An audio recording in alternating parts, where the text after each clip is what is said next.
Good evening. Thank you guys for coming. I know our first official press briefing is going to be on Monday, but I wanted to give you a few updates on the president's activities. But before I get to the news of the day, I think I'd like to discuss a little bit of the coverage of the past 24 hours. Yesterday, at a time when our nation and the world was watching the peaceful transition of power, and as the president said, the transition in the balance of power from Washington to the citizens of the United States, some members of the media were engaged in deliberately false reporting. For all the talk about the proper use of Twitter, two instances yesterday stand out. One was a particularly egregious example in which a reporter falsely tweeted out that the bust of Martin Luther King Jr. had been removed from the Oval Office. After it was pointed out that this was just plain wrong, the reporter casually reported and tweeted out and tried to claim that a Secret Service agent must have just been standing in front of it. This was irresponsible and reckless. Secondly, photographs of the inaugural proceedings were intentionally framed in a way, in one particular tweet, to minimize the enormous support that had gathered on the National Mall. This was the first time in our nation's history that floor coverings have been used to protect the grass in the mall. That had the effect of highlighting any areas where people were not standing, while in years past, the grass eliminated this visual. This was also the first time that fencing and magnetometers went as far back on the wall, preventing hundreds of thousands of people from being able to access the mall as quickly as they had in inaugurations past. Inaccurate numbers involving crowd size were also tweeted.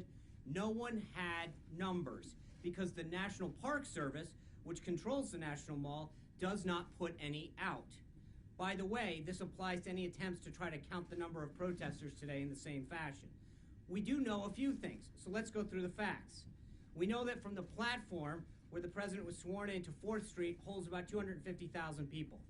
From 4th Street to the media tent is about another 220,000. And from the media tent to the Washington Monument, another 250,000 people. Mary Bruce. All of this space was full when the president took the oath of office. We know that 420,000 people used the D.C. Metro public transit yesterday, which actually compares to 317,000 that used it for President Obama's last inaugural. This was the largest audience to ever witness an inauguration, period, both in person and around the globe. Even the New York Times printed a photograph showing that a misrepresentation of the crowd in the original tweet in their paper, which showed the full extent of the support, depth, and crowd and intensity that existed.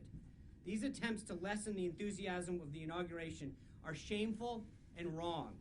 The president was also at the Central, as you know, the president was at the Central Intelligence Agency today and greeted by a raucous overflow crowd of some 400 plus CIA employees. There were over 1,000 requests to attend, prompting the president to note that he'll have to come back to greet the rest. The employees were ecstatic that he's the new commander-in-chief, and he delivered them a powerful and important message. He told them he has their back, and they were grateful for that. They gave him a 5-minute standing ovation at the end in a display of their patriotism and their enthusiasm for his presidency. I'd also note that it's a shame that the CIA didn't have a CIA director to be with him today when he visited, because the Democrats have chosen, Senate Democrats are stalling the nomination of Mike Pompeo and playing politics with national security. That's what you guys should be writing and covering. That this, instead of sowing division about tweets and false narratives, the president is committed to unifying our country, and that was the focus of his inaugural address. This kind of dishonesty in the media, the challenging that bringing about our nation together is making it more difficult. There's been a lot of talk in the media about the responsibility to hold Donald Trump accountable. And I'm here to tell you that it goes two ways. We're going to hold the press accountable as well. The American people deserve better, and as long as he serves as the messenger for this incredible movement, he will take his message directly to the American people, where his focus will always be. And with that, a few other updates from the day. The president had a constructive conversation with Prime Minister Trudeau of Canada about strengthening the relationship between our two nations. They also discussed setting up additional meetings in the days to come, which we will follow up on. He also spoke to Prime Minister Peña Nieto of Mexico and talked about a visit on trade, immigration, and security that will occur on the 31st.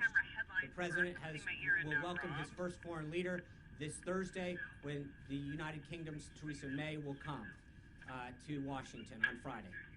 On tomorrow, the president will oversee his assistants to the president being sworn in.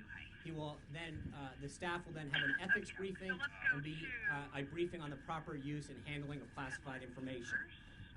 Further updates as far as what he will do. Oh, and then in the evening, he will have a reception for law enforcement and first responders that helped support the inauguration. Thank you guys for being here tonight. I will see you on Monday.